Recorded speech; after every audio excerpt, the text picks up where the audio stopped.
On day one, we watched the team here from Fakenham Garden Centre get started on a landscaping project, which includes a patio and pathways and plants. And the first few days have been filled with digging up turf and constructing planters.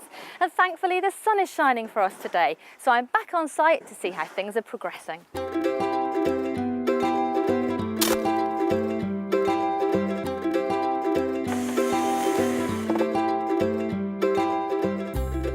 We've got this last piece of trellis to go in above the raised planters. That's right, yes. And what's the purpose of having the trellis here? The trellis here again is just to give a nice backdrop to the actual seating area itself. Yeah. Obviously allows us to put some nice climbers on there as well, so get fragrance and a bit of colour, and yeah, just gives you a nice backdrop to the Lovely. Okay, so we're going to screw it in then. We are, yeah. We've got it in ready? position, so I'll just hold that here. So in this case, yeah, a few screws and we'll give it a go. So while I cracked on with my DIY, the team began the initial stages of the garden's paving and patio areas.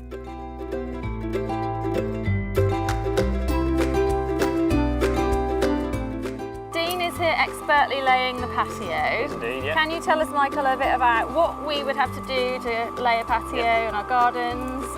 Yeah, so obviously things to sort of consider when you're laying a patio is, obviously where you're going to put it to start with, what type of ground that you're on.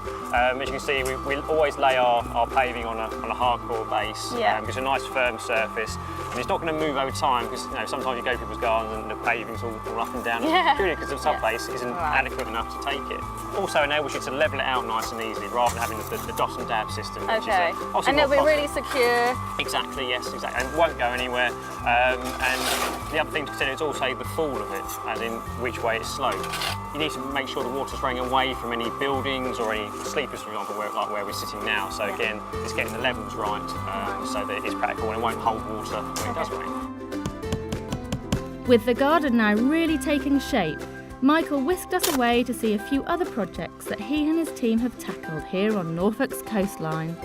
Recently we've completed a few quite small gardens on the coastline here. The first one was actually completed about 6 months ago, but we've now come back because the new owners moved in, created a nice flint wall which encloses the garden, making a nice courtyard garden with some nice natural stone paving, and obviously sort of seaside type planting, so your sort of coastal plants that you're used to. The next one, a bit more contemporary garden, has nice granite paving, gabion retaining walls, and of course artificial turf, which obviously is a bit of a faux pas, but if you want the low maintenance garden, of course that works very well. Another little small back garden, again courtyard area, again natural stone paving, some nice timber red cedar cladding on the fence just to break up. Again, semi sort of contemporary to a sort of more naturalistic look as well. And of course incorporate some raised planters with some nice planting in it as well.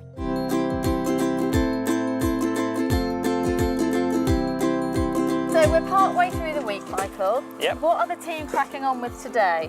Today we'll be to finish off digging out the pathway, ready for the blocks and that to go in, and finishing off the main seating area, especially now the sun's come out, to enjoy that later on. Absolutely. So I notice also that you are removing the soil from the pathway and putting it into the planters. That's right, yeah, again, it's just try and reuse as much as possible. So rather than taking it away and obviously extra expensive, you might as well use the soil. It's pretty good soil as well, so once we add some compost and that to it, the plants will be well away. Into the sandy soil, of course, because we're by the coast. Absolutely, this is it.